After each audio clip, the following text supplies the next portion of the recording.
800-951-0592. A quick look here at the markets. The Dow's up 250. The S&P up 30, just below that 4,000 mark. The Nasdaq's up 100. Gold's down 30. Silver's down 20 cents as we're waiting for the Fed announcement that will come tomorrow. But if you're tired of all of this stuff, if you want to get your money out of Wall Street, check out our friends at Y Refi.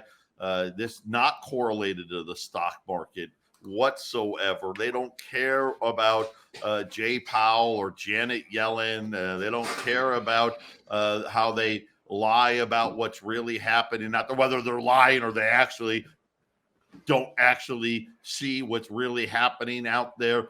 I think the chance for a policy mistake is probably the highest it's been in a long time. Jason's saying, hey, they're going to hike tomorrow.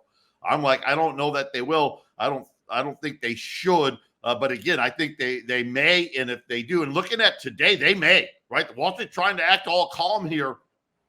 I think that's going to be a huge policy mistake. Check out our friends at investyrrefi.com, up to 10.25% return. And it doesn't matter if the Fed makes a policy mistake or not. It doesn't matter if more banks go under. Check it out, investyrrefi.com. That's the word invest, the letter Y, REFY.com, or call them at 888-YREFI24, 888-YREFI24. Remember, you got to have 50,000. That's the minimum. Here's the good news, though. You can use an existing IRA to do it. Imagine that. Hey, I know, yeah, you got an IRA. Maybe you got an IRA. Maybe it's got 100,000. Maybe it's got 200,000 in it, and you're just tired of it being tied to Wall Street. Call our friends at Y Refi, and you can have it out of the rat game that is Wall Street. 888-YREFI24. And Jason, we were talking about cash. I mean, I see it clear as day. I mean, the people that at the end of this and how fast things are moving, Fed now in July, I mean, it's possible, really possible. I mean, we could have a digital currency next year. It's possible. I thought we were still a year or two away, but I don't know anymore, right? And putting that cash into the bank, that's going to be and Matt, you know what? Think about this. I don't think most banks won't even take your change, right? They won't even do it, right? You got to roll it up, right? I guess there'll be a line at the grocery store for the Coinstar machine. You'll be dumping out coffee cans full of change. But, I think cash is on the clock, if you will, as far as their days are numbered. It could very well be that when we see the election cycle of the president next year, and if we have economic chaos that's worse than what we're seeing today, which I think is very possible by next year, it could be the candidate that magically he's the digital cash, the digital currency candidate, right now. And he came out of nowhere. Either that, or it's going to be Biden running for re-election, and whoever the guy they choose is. I have a feeling during that election process, there'll be the pro digital currency candidate. That will be the guy that wins, Joe, because then they could roll it out in 2025 right away at the beginning of that new term. Think about what we've got. We've got Lael Brainerd now, the head economic policy. She is big liberal. Janet Yellen, I've talked about her forever and how dangerous she is and the weakness that is Joe Biden and Jay Powell. It's too much power and it's too easy to do. And of course, they're going to pitch it as the solution. Think about this. Amazon announced 9,000 more layoffs yesterday. The Foot Locker closing 400 stores that are in those malls. Do we still have malls? I guess I'll call it the closed air malls, right? The closed air malls closing 400 stores. Existing home sales, it's an older number, a January number, a little better than expected. Well, remember though, we had that rate drop in January, then they shot back up in February. I don't know if they're shooting back down right now. I know the 10-year note's been way down, but I have yet to see mortgage rates come way down with it. And I'm wondering, because of the problems with the I don't know, think about it here, the mortgage-backed securities that are on these banks. This is the big problem with First Republic. They have a lot more mortgage-backed securities than a lot of banks. They were heavily, I want to say like 80% was in that mortgage-backed, and especially if it was commercial mortgage-backed, Jason, they're probably sitting on big losses. I think that's probably the big problem with that bank right now. Yeah, I think the commercial mortgage-backed securities is going to be the biggest part of the property problems, the real estate. And it's interesting, Joe, you said earlier, if they raise rates by a quarter point, that's a policy mistake. But I'm thinking, well, didn't all that money printing in 2020, wasn't that a policy mistake?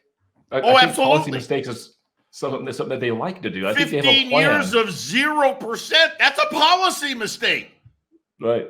Well, it's not a mistake if that's if there's a result that you want to happen. What do they want to happen? This might be a policy success for them, right? It's not for us, but for them, depending on the result they're looking for, hiking the rates is probably the right thing to do. I'm getting that feeling that in 6 weeks they may raise it again by another quarter point, Joe. I think they keep on going. Yeah, I don't see them going. We'll see. I see them maybe, and again, I think this would be a mistake tomorrow, and then it'll end. That's just my opinion on all of it. But the higher they go, listen, here's the problem. The higher they go, the worse it gets. Yes. And that's the sad part. Jason and I, we don't make stuff up. We've been telling you for a couple of years now. There's no good answer here. Listen, I wish there was a good answer. Okay? I do. There's not. Jay Powell doesn't have a good answer. Janet Yellen doesn't have a good answer. You've got one of two choices. Keep raising rates and destroy everything. All right. And guess what? We're learning what destroy everything really means. Holy crap. You cost a bank run, and we're not even in a recession. Never, ever. Have you ever heard of bank runs with an unemployment rate of 3.5%? Have you heard of bank runs where, by all measures, the government's creating between 300,000 and 500,000 jobs a month? It's never happened. And yet here we are. What's the alternative? Well, don't raise rates and let inflation run wild. Right? I mean, these are it. This is why we said there's no good options here. Well, there's one good option. Gold and silver is a real good option. We're going to help you with that next.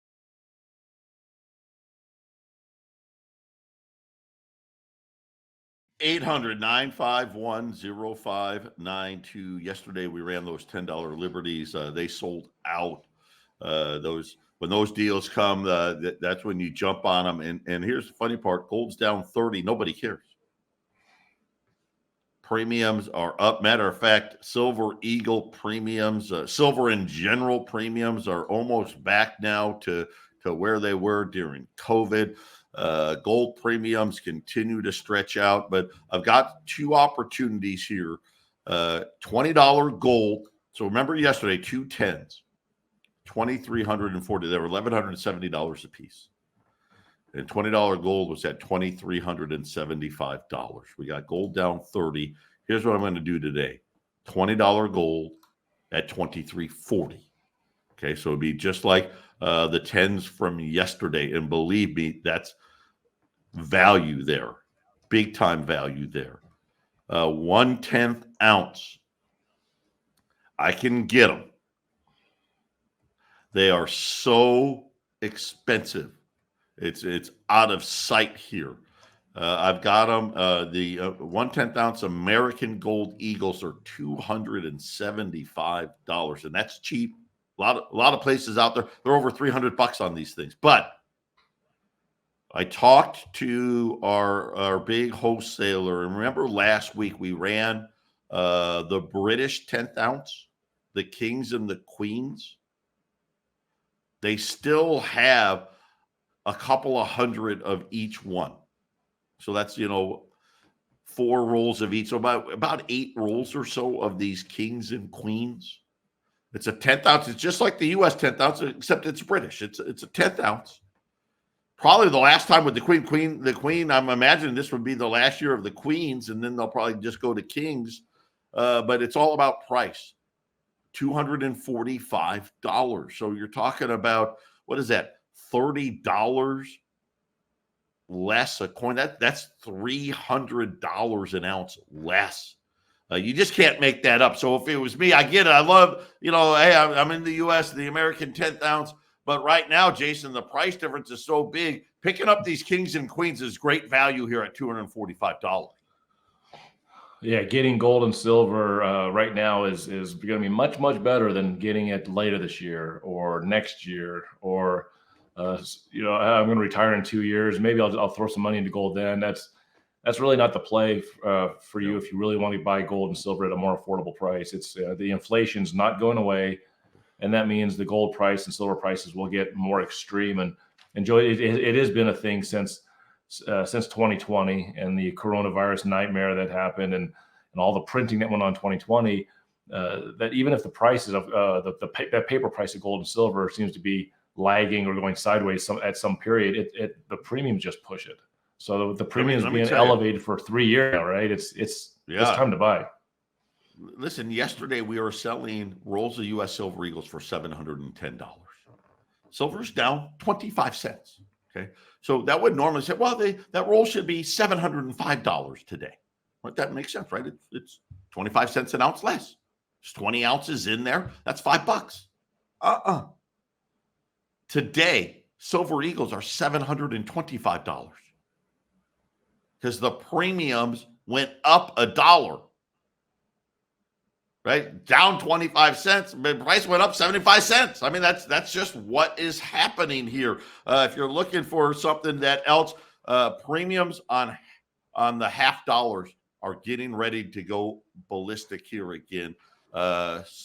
Silver half dollars today. I've got them at $250.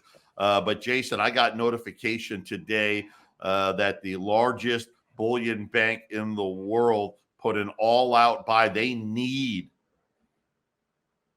half dollars and they need quarters, they need dimes, but half dollars, Jason, they just upped big time what they're going to pay for them, which consequently means, guess what? What we're going to have to pay for them is going to go up immediately as well. Yeah, we'd be selling silver dollars, the peace dollars, the Morgan dollars. We'd be selling those every week just as much as we would Silver Eagles. But because people have hoarded those and they're no longer minting those, at least with Silver Eagles, every year they mint more. I mean, if it's enough or not, it's to be questioned. But those silver peace dollars and Morgan dollars, just like quarters, dimes, and half dollars, they're not being minted anymore. And people like the bigger silver coin, and the premiums are so high on those dollars that we just don't sell them. Half dollars are moving into that zone where pretty soon I can see a day, Joe, where we don't have them on the website because it's just not going to be a normal thing that we can sell because the premiums above spot are just so much greater than the dimes and the quarters.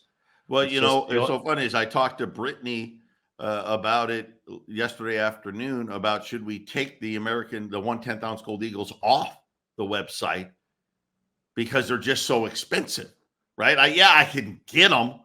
Like, man, at $2,750 an ounce, you're talking about $800 over. That's why I never thought when I go on the air and I'm telling everyone to buy British 10th ounce because, well, it's so much less expensive, but yet here we are. At least with the gold 10th ounce, it's a piece of gold. It's holding more value per ounce than silver. So I can get paying a little more premium because, Joe, when we buy back stuff, it's stuff that has higher premiums. We give a little more for than the stuff that has a lower premium. So I can get it with the fractional gold. The fractional silver, Joe, that's just a lack. It's just a lack of it. The half dollars should not be that much more than quarters and dimes, but they have been, and they just are always going to be. I think silver half dollars are going to get priced out of range, just like the silver dollars are now, Joe. We once in a while, but I love it when we could sell those Morgan and peace dollars. And those are some of the funnest coins to sell. We just don't get them at a reasonable price very often. Yeah, that's All of it. It's just really been nuts out there. 800-951-0592. When we get back, something interesting. Auto loan denials. This is people going to buy a car and getting denied because either their credit's not good enough or they don't have enough money. I'll update you on what the new denial rate is. It blew me away. That's coming up next.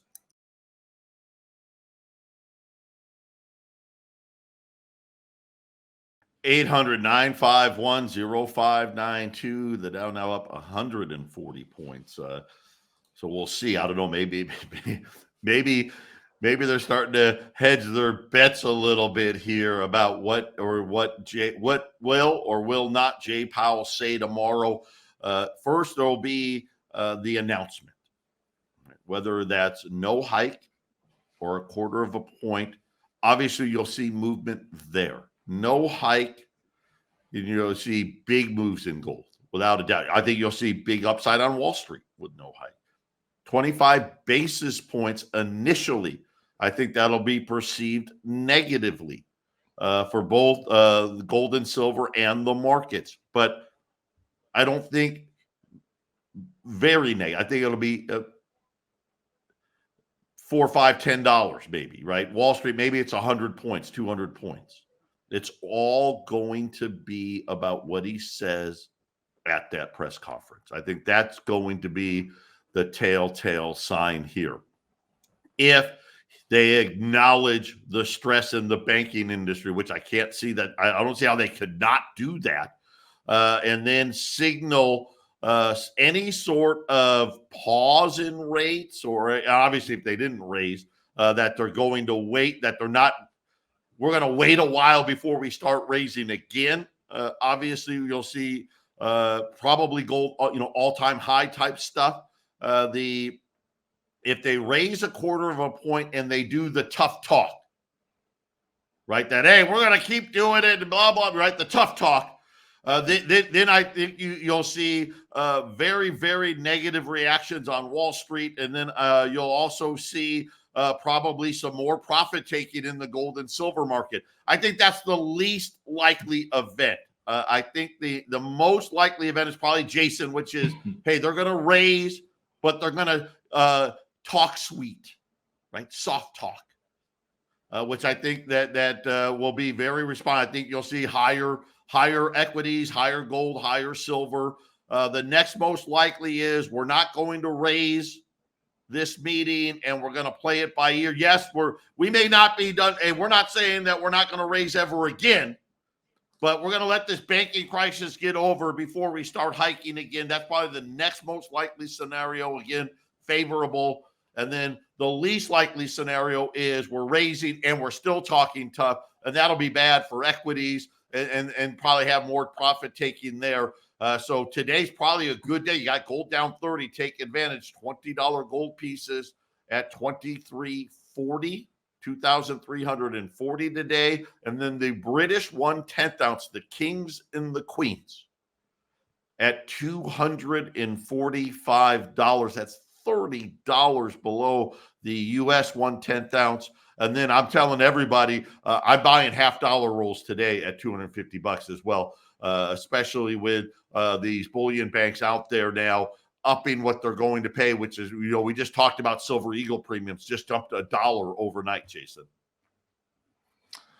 That's correct, Joe. We'll see what happens tomorrow. I think you're going to get a lot of, we got to wait and see what happens. And I think they raised a quarter point, which is the softest response. I think that's what I think is going to happen tomorrow. Hey, we're going to wait and see what happens. That's still, I think that would be perceived, I think, positively, with quarter of a point and soft talk would still be a positive.